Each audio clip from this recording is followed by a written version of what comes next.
Well, welcome again to Earlswood Baptist Church House Group. Today we'll do the last in the Surprised by Hope series, number 6. And this last session has the interesting idea of telling us to go and get on with it. We're not going to have a rest after this series, but we're told to get on with it. So let's watch the video and find out what Tom Wright's going on about, and there'll be questions to follow.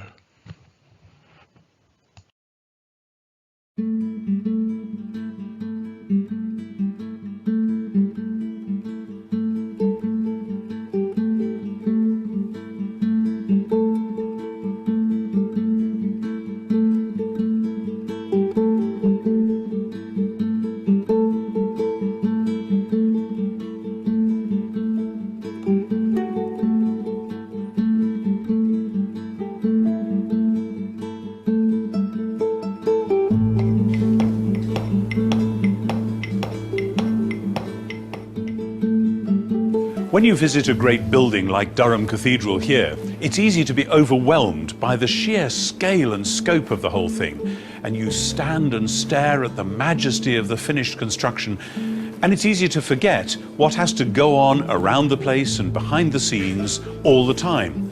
In particular, a place like this, the stonemason's yard.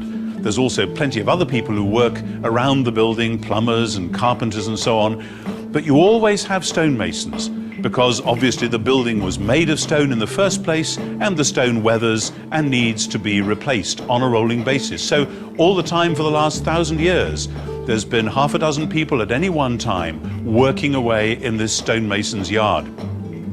But it's easy then to imagine what it must be like for somebody starting out as a stonemason and being given their first project. Here's a piece of stone and we want you to carve it in this particular way. It's got to have a groove here, a line there, a little wrinkle, whatever. And when you're doing it and wondering if you're getting it right, you might think, what on earth has this got to do with that fantastic building just round the back there? As you might actually find it a bit depressing from time to time. But then one day, the master stonemason will come, take you outside, you've finished your piece, you've handed it over, you're working on the next bit, and he'll show you, and there up on the wall of the cathedral is your bit of stone. Tiny now because it's part of a much bigger construction that you could never have imagined. You could never have planned that or done it yourself, but you have nevertheless made your small but vital contribution. In the same way, many Christians find that when they read the Gospels and they hear Jesus talking about what they're supposed to be doing justice, to be doing works of mercy and love, to be looking after the poor and being kind and helpful to people and making healing and hope happen, they often think to themselves, well, that's all very well, but supposing I am campaigning for justice in my local community in this bit or that, and supposing I'm working on the side in a soup kitchen in some back street, what's that got to do with those great biblical images about God's kingdom coming and God's will being done on earth as in heaven? How can I possibly have anything to do with that? And the answer is, well, it's not up to you to build the kingdom yourself. What you're doing is building for the kingdom. You're doing work in the present time, which will then be collected up and will be part of God's eventual design when that comes about. And one day we will look and we will see and we will be astonished and we will be grateful to have had even that small, tiny part in the eventual construction.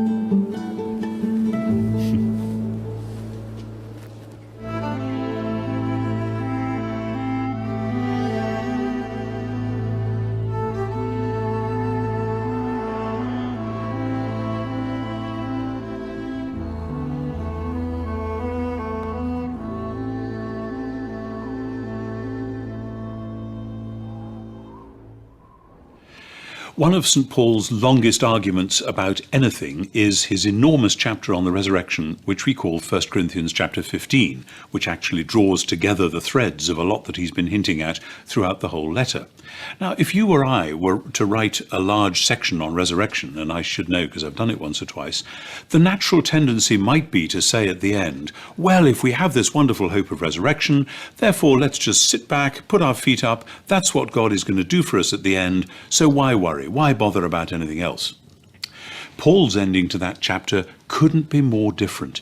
In 1 Corinthians 15:58, he says, therefore, my beloved, be steadfast, immovable, always abounding in the work of the Lord, because you know that in the Lord your labour is not in vain. What does he mean by not in vain? What's that got to do with the resurrection? Basically, he means that in the resurrection, God will transform and therefore reaffirm everything that has been good in this world, in this present creation. The new creation is not going to be a matter of throwing the old one into the trash can and making a new one from scratch. God is going to take everything in this present world that bears the mark of his love and his goodness and his power and his healing compassion. And that will be the raw material out of which the new one is made. And that isn't just stuff that God has put into the world without, as it were, our noticing it or having anything to do with it. On the contrary, it includes front and center the stuff that you and I are called to do. So he says, get on with your work at the moment, because actually it's not going to waste. You may not understand what's going to happen to this little bit of work you're doing for God at the moment, but one day you will see in God's new world where that little bit that you are doing will actually fit in. But what sort of things is it that we're supposed to be getting on with? Well, if we're talking about a new creation in which God will put everything right at last, one of the first and most obvious things is to work for justice. Now, justice is one of those difficult words. Right back as far as Plato, 500 years before Jesus, you find people struggling with the question, what does justice actually mean? How can we find it? How can we be sure we're doing it? And all legal systems in the world have had a stab at trying to make justice happen. But the fact that it's complex shouldn't put us off from working for it here and now. Again and again, we are hit in the face by the radical injustices of the world. It is just unfair that this person is put in prison for a crime they didn't commit. It is just wrong, unjust, that somebody is discriminated against because of the colour of their skin, and so on and so on. And Christians have done wonderful work. Think of those 200 years ago who campaigned to end the slave trade and to end slavery itself. They were fired up with a passion for justice. And if somebody had said to them, oh, don't worry about it, one of these days God will put everything to rights and that'll be okay, so we'll just let the show run for the moment, they would have said no. God's justice has already come to life in Jesus of Nazareth. And if we are following him, we've got to do justice as best we can in the present. We may not get it complete. The prophet Micah says, do justice, love mercy, and walk humbly with your God. And part of the humility is recognizing that our justice and our mercy will at best only ever be signposts to God's justice and mercy. We don't have that stuff in our pockets, able just to deal with it right the way through. But we have to be campaigners for justice, lovers of justice. And that means locally, in your own town or village or community, see what's going on that's out of line, name it, shame it, figure out a wise way of dealing with it. But also internationally, because there are many injustices. Half to two-thirds of the world is still in massive and unpayable debt to those of us who live in the so-called first world. We could remit those debts. We've done a bit of that, for instance, with a country like Tanzania, whose economy has been completely turned round once they didn't have to pay those stupid debts, half of which they incurred because we lent them money in order to buy stuff from us in the first place, not least armaments. There's a lot of massive injustices like that, and it's time to put them right, globally, locally, wherever it is. That is part of the work of new creation. But there's something else which goes with new creation, which often surprises people, and it's beauty. Beauty, again, like justice, is one of those words which we all know and really love, but it's quite hard to figure out what it actually is and what we can do about it. And that's been made harder actually for us, because in the last several generations, perhaps particularly the last 200 years, the question of being a Christian artist has got very difficult, very contested. And I've met many Christian artists who say, my church doesn't understand me. They don't understand the gifts that God has given me or what I should be doing with them. And many in the church are suspicious of art and music and literature and so on, unless, of course, they turn into little doggerels that they can sing as hymns or jaunty little tunes that they can play in worship services or whatever it may be. But actually, beauty is far more than that. And we have a chance in our generation to come right through the middle on this one. Because if you look at the artistic world, there's a whole lot that we can broadly call brutalism out there. Now, brutalism started off as a style of architecture, just building these great stark square boxes, in-your-face kind of architecture. But it's now expanded so that people wallow in the horror of life and the meaninglessness of life. And they put some of this stuff into art galleries and expect us to treat it as art. And they're saying, if you like, there you are, it's messy, it's meaningless, but that's the way it is. And because that is so shocking and so on, people who actually want to express something more gentle, more sensitive about beauty often find it very difficult to do so. And they often go the other way into what you might call sentimentalism or kitsch. Now, if you want to find kitsch art, the churches aren't the only place where you could find it, but that might be a good place to start looking. And somehow we have to do something which is neither of those things. How can we do that? The answer is a proper theology of resurrection and new creation. Because the point about new creation is that God is going to take the world as it is, with all its pain and suffering and problems. This ties in with what Paul says in Romans 8, where he talks about the whole creation groaning in travail together, like a woman going into labor. And he says, then finally the whole creation will be set free from its bondage to decay and share the liberty of the glory of the children of God.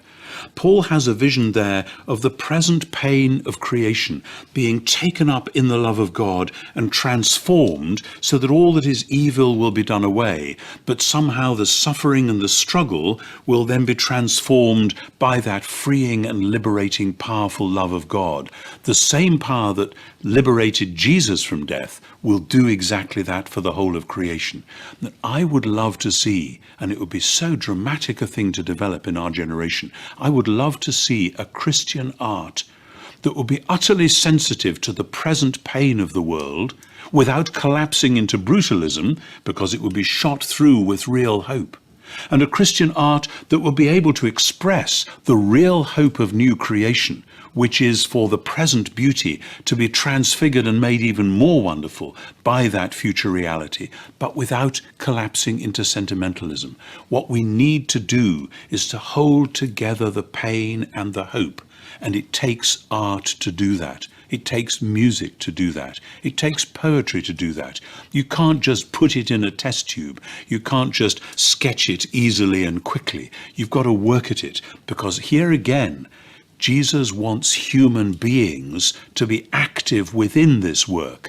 And part of the point of art is that art is what happens when a human being is so consumed with a sense both of the pain of the world and of the joy of the world, that it transforms them, and their sensibilities have to pour out onto canvas, into stone, into dance perhaps, into music, into drama, whatever it is.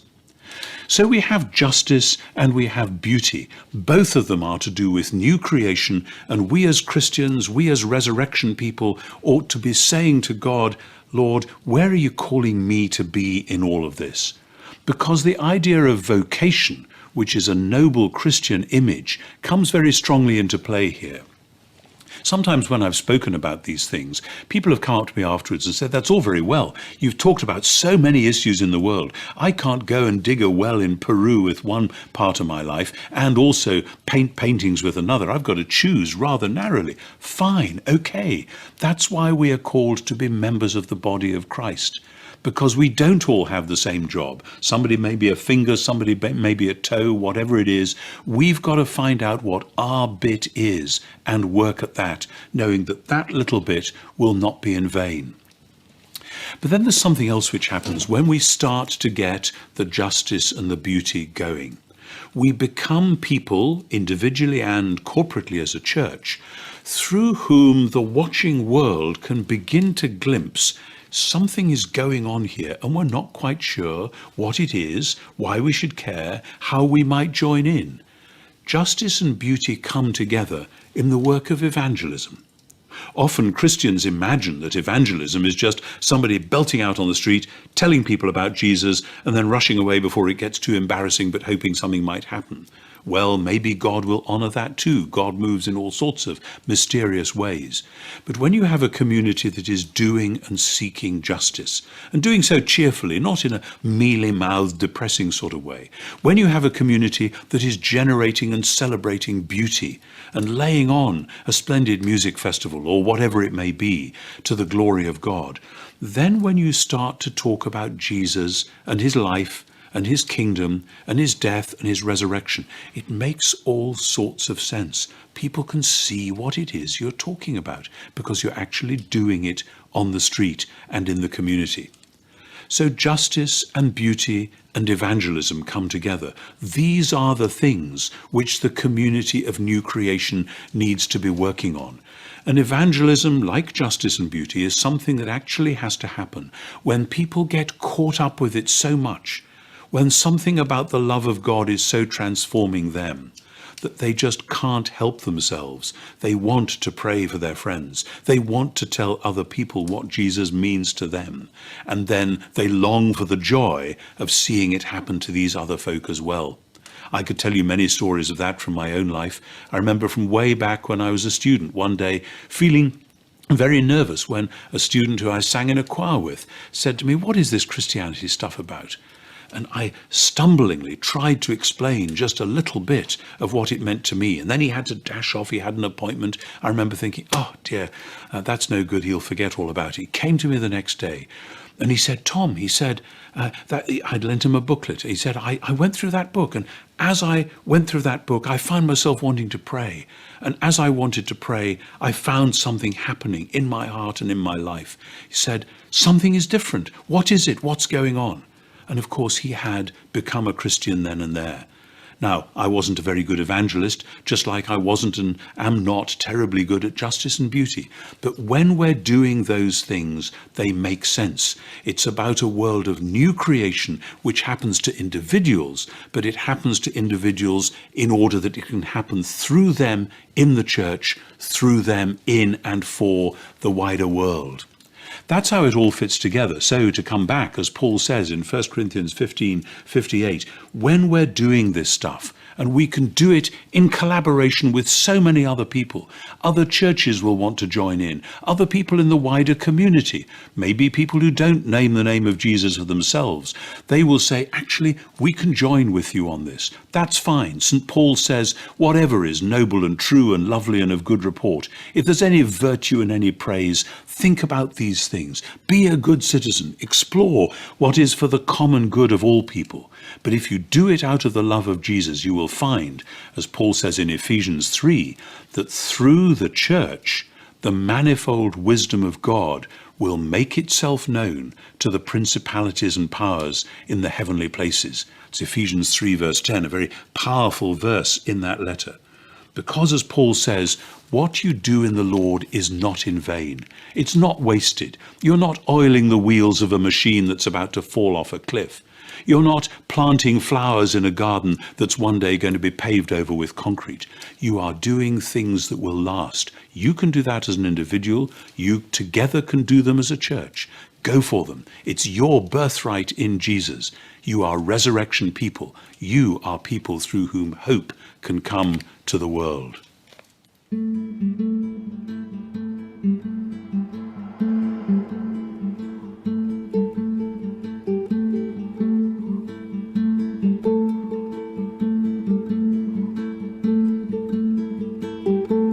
So when you find yourself thinking, as most Christians do from time to time, why am I actually bothering to do this particular project, to do this little piece of work here, to go and help some friend who's in distress or work at something in the community?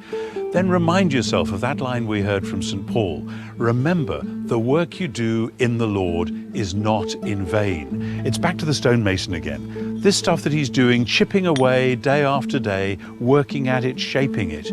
He's not wasting his time. It's not up to him, of course, to build the whole eventual building.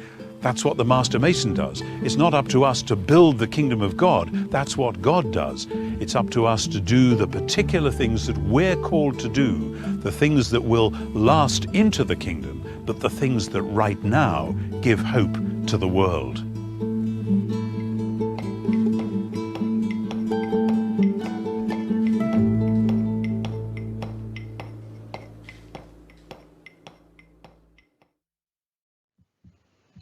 In this session, Tom Wright really concentrates on 1 Corinthians 15 and the end of the chapter, whereas Paul doesn't say, well, since you've been raised to life with Christ, well, take a break now till it happens. He affirms that God will transform and reaffirm the world and humanity, but then he says you should be getting on with your work and helping create this new creation. And what does the new creation comprise of? His answers may seem a little surprising, but I rather like them. One action is justice. We need to be campaigners for justice, because the new heaven and the new earth will be a just place. And he suggests that we need to name it, shame it, and figure out a wise way of dealing with it, the last probably being the most difficult. And the other, perhaps even more surprising one, is the concept of beauty. And he compares and contrasts the idea of brutalism in art and sentimentalism, and how Christian artists need a proper theology of resurrection and new creation to express their art in a beautiful way. And Paul, of course, has this vision of justice and beauty, of creation being set free in Romans 8. So then the interesting idea is the impact of the church is where justice and beauty come together, and how these form an essential part of the work of evangelism. It's not just a matter of saying the words of the gospel loudly in someone's ear, but justice and beauty witness to Jesus and are a form of evangelism. So the quote to end really, that God intends his wise, creative, loving presence and power to be reflected, imaged, if you like, into his world through his human creatures. As ever, we have 9 questions to finish off this series. Reading the end of 1 Corinthians, does Paul finish his amazing argument with an invitation to relax and cruise our way into eternity? No, his tone's rather different, isn't it? So what exhortations does Paul give, and how should this stir our hearts and move us to action? Wright says God's going to take everything in this present world that bears the mark of his love, goodness, power, and loving compassion, and use it as the raw material out of which the new world will be made. What can God use to form the new world? This is a very right idea. I think I haven't seen many other people use it, but the idea of what we do now has eternal consequences and eternal value. It doesn't contribute towards our salvation, but it does help build the kingdom and the eternal kingdom. So what are some of these little things we do in this life and world that often go unnoticed, but are very valuable in the scope of God building his kingdom now and forever? Micah 6:8. What are examples of how the church and Christians have worked for justice in the past and in the present? Is there any practical ways that we can join in that rich history? Romans 8. What's the connection between resurrection and new creation? and the ability to appreciate and celebrate beauty. What steps can the church take to embrace the beauty of the arts? And how can art, music, poetry, and other expressions of beauty help us hold together both pain and hope? Wright talks about how the world, or should and can, get a glimpse of the new things God is doing when he looks at when they look at the church. It upsets me actually thinking about it, how with so many churches people get the opposite view. So looking at Earlswood, what would they learn about the church and the heart of God looking at us? What are some acts of justice that we can do that advance the cause of evangelism? In what ways can we celebrate beauty? How can we move forward in evangelism, perhaps in those ways? And in closing, looking at Philippians 4 and Ephesians 3, Wright talks about how the church can build strategic partnerships to do justice and celebrate beauty. How can we partner together in the pursuit of justice and/or beauty? Is there any way that we can do that?